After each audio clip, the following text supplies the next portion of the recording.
C'est l'avantage de la communication, c'est que c'est tellement vaste qu'aujourd'hui toutes les entreprises en ont besoin.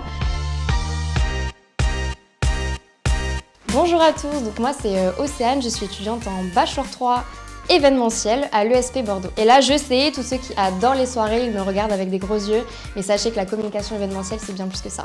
Donc l'objectif avec cette formation, c'est que vous ressortiez expert dans différents domaines, notamment de la rédaction, de la réputation, de l'influence, évidemment de l'événementiel et de tous les enjeux globaux liés à la réputation et aux nouveaux médias. Alors globalement, ça reste assez varié.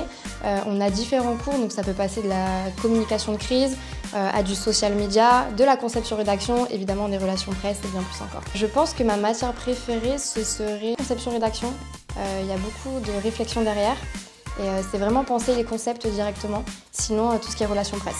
Le projet séminaire qu'on a fait, on a eu un client qui était quand même assez réputé sur Bordeaux, qui est le fondateur du festival Bordeaux Open Air.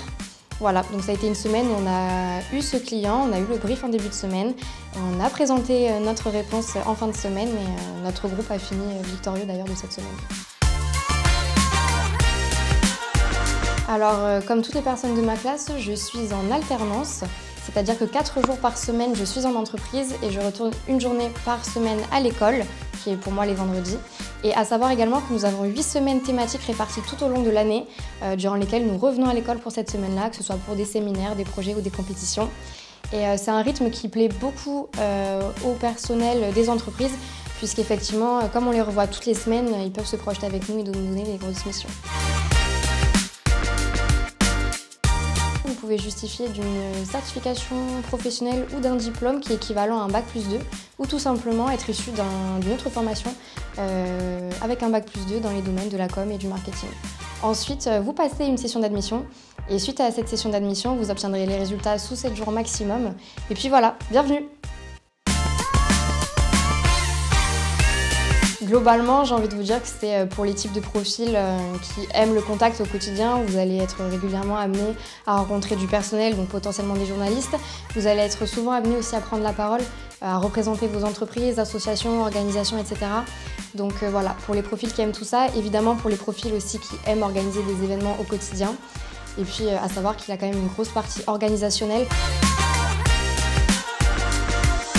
Alors pour ceux qui, comme moi, souhaitent poursuivre un master par la suite, c'est le master marketing d'influence et événementiel qui est la suite logique. Mais sachez que l'ESP ne vous fermera pas de porte, c'est-à-dire que s'il y a un autre master qui vous plaît davantage, vous pouvez totalement ensuite bifurquer et choisir celui qui vous plaît le plus. Alors vous pourrez être embauché comme chef de projet événementiel, chargé des affaires culturelles, après tous les métiers aussi qui sont liés au monde de l'influence. C'est l'avantage de la communication, c'est que c'est tellement vaste qu'aujourd'hui toutes les entreprises en ont besoin. Donc ça peut être des festivals, des agences de communication pure et dure. Moi typiquement je suis dans une agence de sécurité. Après je sais qu'il y a également différents secteurs. En fait tout recherche aujourd'hui de la communication, vous en aurez toujours besoin. Alors à la suite de ce bachelor, vous obtiendrez évidemment une certification qui est un titre RNCP de niveau 6, qui est donc l'équivalent d'un bac+3, à partir duquel vous pourrez soit décider d'intégrer le monde du travail directement, soit de poursuivre vos études après en master. Donc si cette formation vous plaît ou que vous avez des questions, vous pouvez commenter directement sous la vidéo, passer en DM ou vous rendre sur le site internet de l'ESP, à partir duquel vous pourrez contacter directement l'ESP. Merci à vous!